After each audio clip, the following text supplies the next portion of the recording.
This is my friend Ben. He does lawn care right now. That's right. He used to work for IBM. That's right. Got out of the corporate world, does lawn care, and now he wants to get into pool service. So I'm just going over some things that he needs to kind of know about it. So you don't know anything about pools at all? No. No. This is a pool, of course. And the first thing you need to know about the pool is that the water is not in a natural state. You've been to a lake or a pond, you know that the water's natural state is to be a swamp. Yeah, you know? more greenish. So the basic thing you're going to do with the pool care is you want to keep the water clear like this so it's swimmable. And by doing that, there's three elements. There's the chemistry, which you watched some of my videos, right? A couple of them, yeah. Yeah, so the chemistry, and then there's the circulation, and then there's the maintenance, cleaning it, like getting the leaves out, dirt out, that way the water stays clear. So those are the three basic things that you have to do, and it's pretty easy once you get the hang of it. There's a learning curve with it, like with everything, you know? With everything you do, there's a learning curve. So, yeah, the thing you're going to run into is getting all the knowledge is quick enough to do it correctly, you know? You start in the summertime. The summertime is like one of the worst times to do pool service because the water is really warm. People are using their pool. Chemistry is a lot of times out of balance. But once you balance everything and get it all in shape, it's pretty easy. And you get the hang of it pretty quick. What does zero mean? Zeroing it out. What does that mean? Zeroing out, that means like there's no chlorine. There's no chlorine? Okay. Yeah, so basically a sanitizer like chlorine keeps the water looking good. And so if there's no chlorine, what happens? You get algae, you get the green pool. It turns back to the natural state of water, basically. Okay. This way, and I'll show you the equipment. So, yeah, so all the pools are going to have a basic set of equipment like this, okay? You're going to have a pump, which is this thing right here. You can walk over here and see it. It's got a motor on the back. Okay. So it's got a motor, and it's got a pump in the front with an impeller that spins like a propeller on a boat. And that's what pulls the water in. So the pump is on the suction side. There's two sides to pool equipment. If you do like landscaping, irrigation, the water goes one direction only. Right. It goes out to the sprinklers, then it turns off, and then it comes on again later on a set time. So with a pool, it'll come on this timer. There's a timer right here. It's an intermatic timer. It's very common. So these trippers on-off will have the pool come on at a certain time of the day. I have it off for you right now. You can turn it off manually also, on and off. So right now it's off so we can talk without all the noise. Yeah. So basically, the pump is like the heart of the system. So if there's any kind of trouble with the pump, motor going out, pump not running long enough, the circulation part of the equation is going to really screw up the chemistry. So you can see like the chemistry is important, circulation is also important with that, and the maintenance is a third part like I mentioned. So the pump has to be operating correctly. This is the pool pump lid, and this is the motor. So then this thing here is the filter. So all the pools are going to have a filter of some type to filter the water. I'll get to that in 1 second. Basically you have three types. You have cartridge, which this one here is. Basically it's just like a cloth material. Then you have DE, which is another common one in California. And the least common one here is probably the sand filter. They're very uncommon here in California, but very popular in Midwest, things like that. All my videos cover those too. So, two basic components of the pool is the pump and the filter. And then this is the heater here. Most pools in California have a heater. It's not necessary, but you're going to see the heater here. So this is your basic setup. This one here has a salt system. Salt, you can have salt. This particular thing generates chlorine for the pool. There's like it's a little bit complicated, but basically it converts the salt into chlorine, because chlorine as an element is salt-based.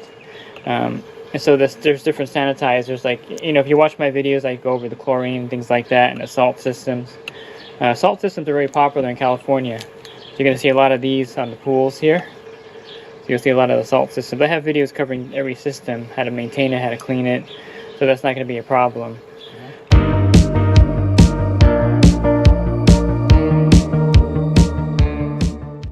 Anything before the pump is considered the suction side of the pool. So that sucks the pump sucks the water in.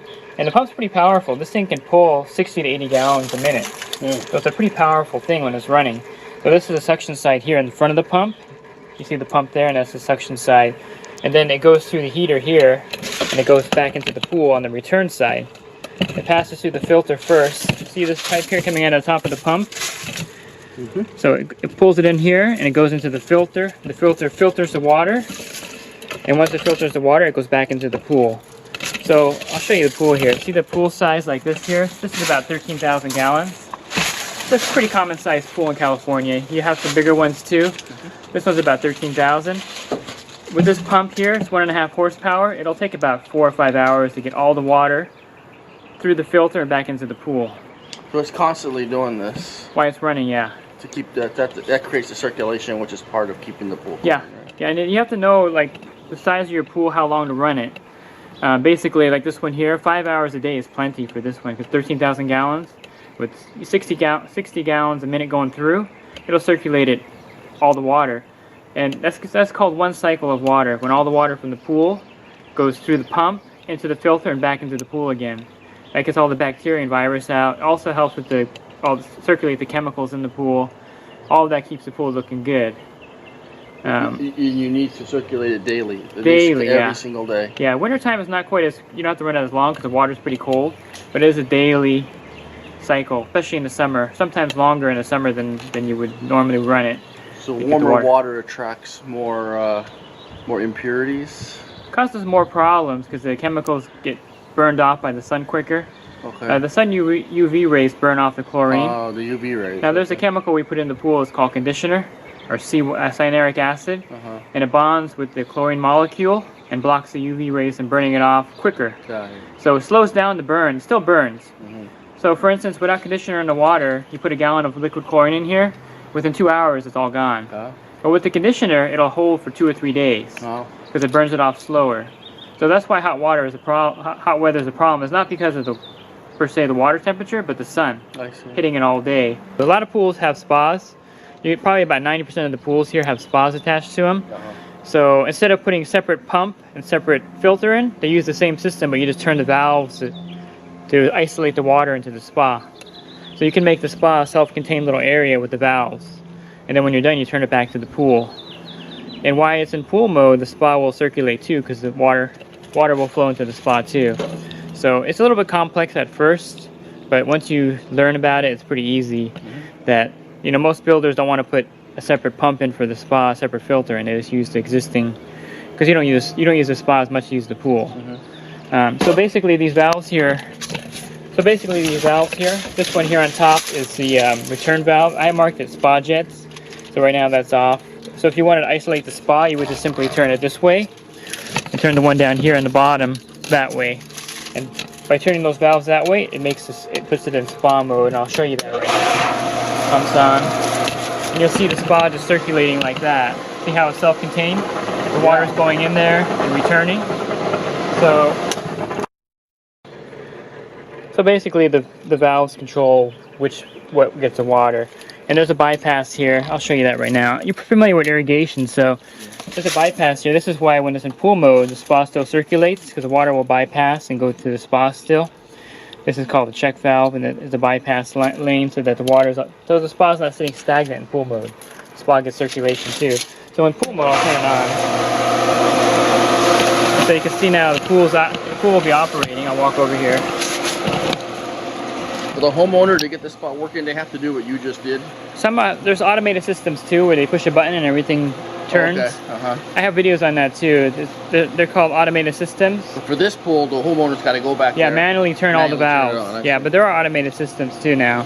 You know, since the 21st century, everything can be automated. You work for IBM, so you know. Yeah.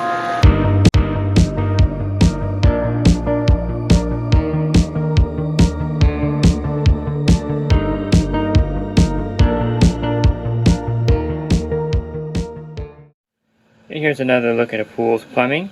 You have the suction side here coming inside in front of the pump. Then you have the return side coming out of the pump, going into the filter,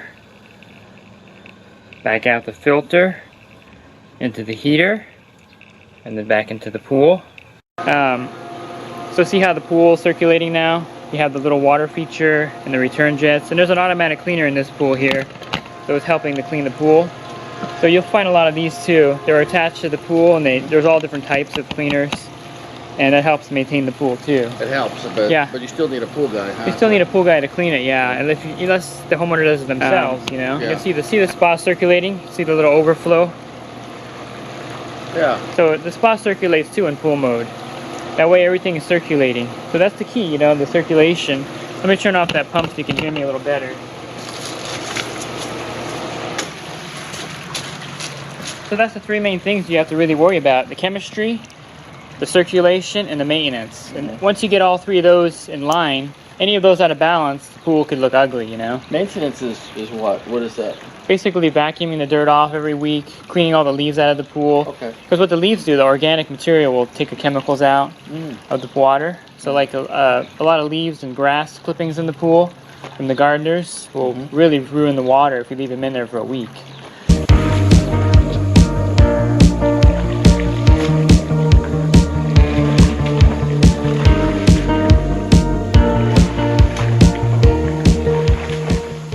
And there's a basket here.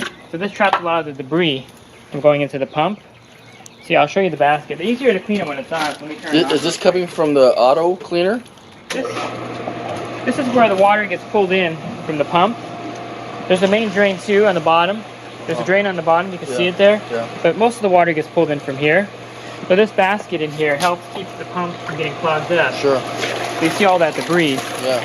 And let me just dump it over here. So how's this? This is really high up. Yeah. The water gets pumped into here? Or? The water gets pulled by that pump. The pump's, you know, a lot of horsepower. So you learn about all this stuff too in my videos. These little detail parts of the equipment. But so that pump pulls that water really fast. Powerful pump, you know. And when I cleaned that basket, some of the debris went through into the pump. I'll show you that right now. So when I cleaned that skimmer basket out, some of the debris actually passed through, which happens sometimes. Let me get this off. So this is a pump lid for the pump, and there's a basket in here also. So this basket also has debris in it. See it there? So that's part of the maintenance, is emptying the baskets every week. So, and then when you take the basket out of the pump, you gotta fill it with water. Because it's gotta be a closed system. With this particular filter with this air relief on top, you open it up, and then the water will come out of the filter back into the pump. These are all little tricks you can find on my videos too. Let me close that up. It's tight over here. Really dangerous. You don't want to put your whole hand in there. See that hole in there? Just put your hand near that hole, and you'll feel the water pressure being pulled in. Yeah. Feel that pressure? It's pulling it into the hole. Yeah, and that pulls it into the pump, and that goes into the filter and then back out. So that goes down to the bottom of the pool. No, it actually pulls from the surface. Oh, it does? Yeah, this pulls the surface water. So the skimmer here pulls all the water from the surface. You see how it's kind of flowing in from the surface? Yeah. Yeah, so that pulls it from the surface of the pool. Because all of the dirt floats to the surface, that's why? There's some dirt on the surface, but how do we get the stuff on the bottom? Usually you vacuum it with a manual vacuum, okay. or the cleaner will get it. See this cleaner working here? Oh, Cleaner gets the dirt on the bottom. Got it. Yeah. Okay.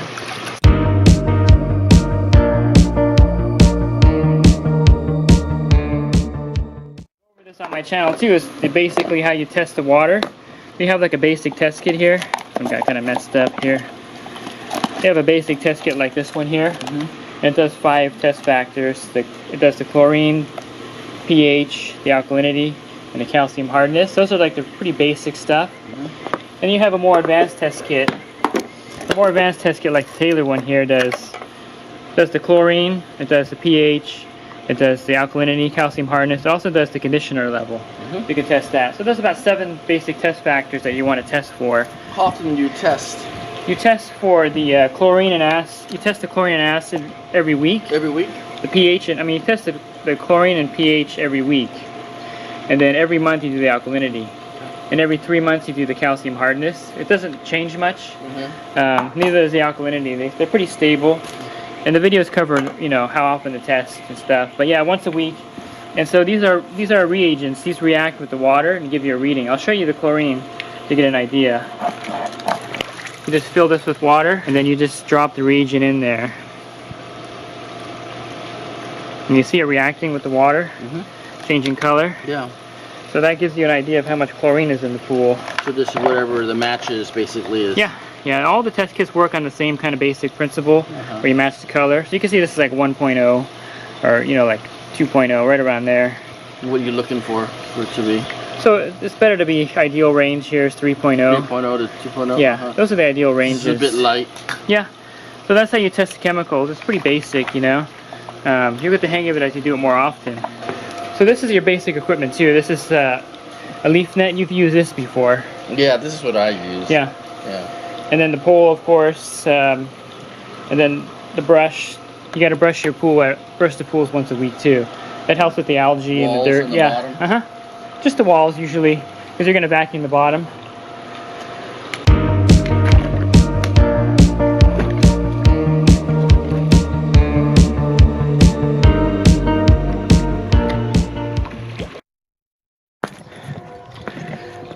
I'll show you, there's some more advanced test kits also I carry, and these are digital, like you can do digital reading. So there's different test kits you can use. Basic ones are good, they're sufficient. So basically to vacuum the pool, I have this hooks up to the, you know, the hole in the skimmer where you put your hand, you felt the suction? Well, this vacuum hooks up there. And then you have a regular vacuum like this here. Let me pull it off so you can see it. So you have the hose, 50-foot hose, and you have a vacuum. And what happens is that all the dirt and debris gets sucked in there into the pump. So that's how that works. It's pretty basic.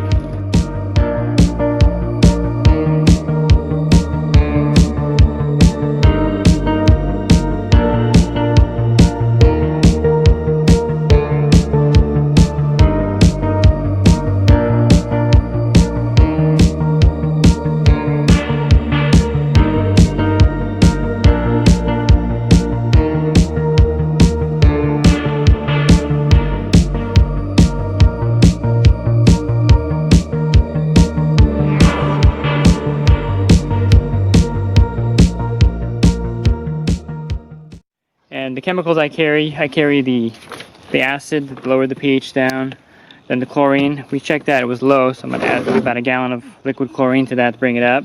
I'll take it out right now. And then you have some base to bring the pH up if it's low.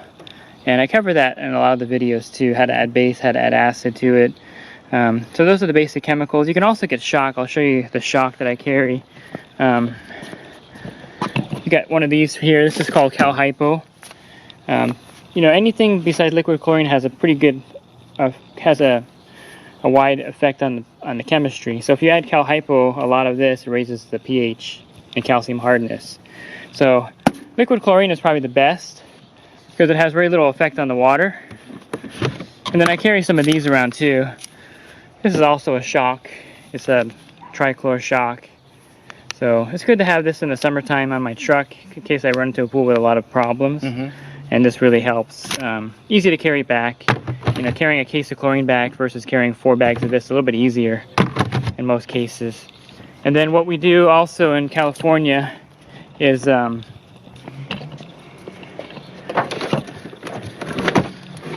lot of pools use these here. These are 3-inch tablets. So these affect the water quite a bit because they have conditioner in them, and they also lower the pH. How do you apply those? Just a floater in the pool usually, or inline system. I have videos on that also. So you apply them to the pool that way. Using too much of them has a negative effect on the water chemistry because it raises the conditioner, which really high conditioner is not. So you would use these as opposed to liquid chlorine under what circumstances? Well, you would use these on a weekly basis to kind of keep the chlorine level balanced. Unless you're at home all the time and able to add chemicals. If you're doing it once a week, like pool service, tablets are necessary to keep the chemical level high enough in the pool between stops. But a homeowner could just use regular liquid chlorine every week. If they're home, they can add it. You know, like on a Monday, they can add it again on a Wednesday, add it again on a Friday if they need to. But pool service is once a week, we can't do that. So the tablets help get you through the week, from week to week. So homeowner, to keep it really clean, how much time do they have to invest, would you recommend? If a homeowner wants to do it himself, Yeah. he's got to put in how much time a week typically? Typically a week, 30 to 45 minutes, Okay. cleaning it, checking the chemistry, Mm-hmm. adding it, you know, every so often. Basically what the pool guy spends at the pool. You know, we spend anywhere from 20 to 40 minutes at a pool. So it's typical, the same amount of time, if they have that to invest. A lot of times homeowners don't have the time to do that. No. They're busy working and they get home when it's dark. Right. So that's why they hire or they're too old. Yeah. I have a lot of elderly clients that they can't maintain it. It's just too hard for them to lift up chemicals and to vacuum the pool and to troubleshoot it. Sure. So, and a lot of people are just busy. Right. You know, so that's where you get a lot of service accounts, people that are busy or people that are elderly. Yeah. That can't maintain their pool. So basically, you know, when you balance the chemicals, you're going to learn about all the different chemicals you're going to need for your pool. Yeah, so there's a method called the BBB method where they use household products to maintain their pool. It's very common. It's very easy to do. You know, basically you just need chlorine and then the acid to lower the pH and then the base to raise it up. Those are the basic chemicals. And a conditioner to protect the chlorine from the sun. I go over that all in my videos, and the ebook has a lot of that in there too. The ebook organizes the things because I could jump around. I could attempt to just look at videos, and that's fine. Yeah. But they're not organized for me to. No, they're not. There must be a method. Yeah. So the ebook is like a regular book with table of contents, and so then I have articles, and then the underneath the article are the video links. I see. Like, so if you want to learn about the basic chemistry, underneath that list on the ebook is all the chemistry videos that I have. I see. If you want to learn about pool service, under the pool service videos, it's all the pool service links. And you just click on the link and it takes you to the video on the subject. So if you're, you know, if you get to a pool and your pH is really low and you want to raise it up, my ebook in there, it shows you how to add baking soda to raise up it tells you how to add the base to raise up the, you know, alkalinity if it's low or the pH if it's low. And does your book go over the mechanics of the pool equipment? I have several videos on like basic equipment, how it works. I have them on how to replace the motor, how to replace the pump, how to clean the filters. Almost every filter that you'll find in California is on my channel, and other states too. So you'll find every single filter, how to take it apart, clean it, maintain it in my book with a link. Because I have over 600 videos. Yeah. So I've filmed almost everything. You filmed all those? Yeah. Holy mackerel. I know, yeah. Yeah, so then... 5 years worth of filming. Valuable. Yeah, I mean, that's a lot of... I should charge for it, but I give it away for free. You know, the only thing I charge for the ebook is I had to pay for the software. It's not free, so that's why I charge for the book. Software costs money to format it and put it in the ebook format.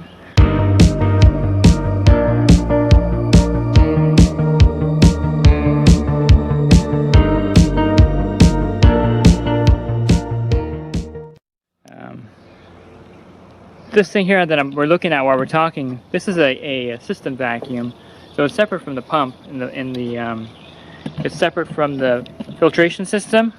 So you're going to be, if you're in Rancho Cucamonga, really windy area of California, this is really important because a bag goes on top and then it traps all the debris in here. This propeller is like a boat propeller, so it's a 30-pound thrust motor, so it pulls all the debris into the bag that goes on top. So this is like how you would clean it out without the pool system? Yeah, you would use this as a separate system. Why? What do you need to do? Well, if there's a lot of leaves in the bottom of the pool, like if you see a pool that's really dirty, you would need this to get it out, because this vacuum would get clogged up trying to vacuum it out. A pool vacuum can only take so much debris out of the pool. There it is with the bag on top, so all the debris gets trapped in here, and that's how it gets it out of the pool. So it's very convenient to have one of these if you're in an area where there's a lot of wind and a lot of debris in the pool.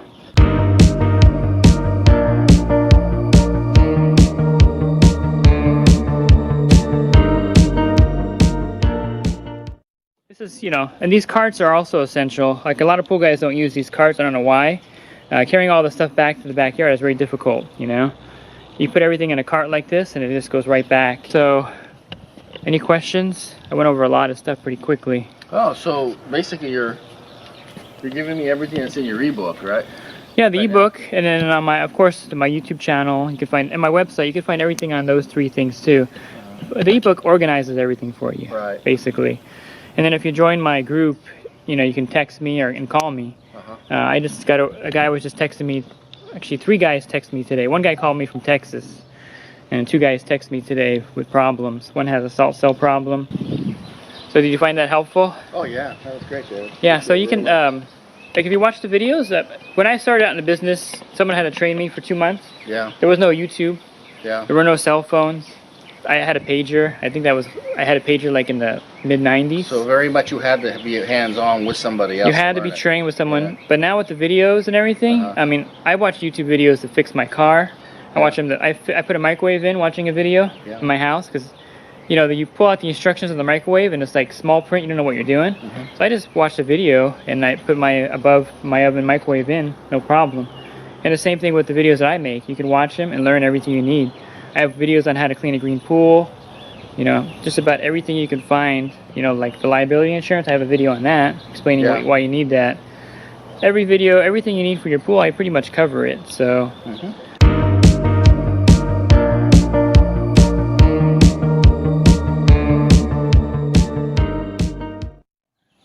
Alright, well that's the basics. Okay. So I hope you found this video helpful, whether you're a homeowner or someone who's thinking about getting into the pool service business. And for an additional resource to go along with this video, check out my ebook. All the information covered in this video is organized in the ebook with video links by section.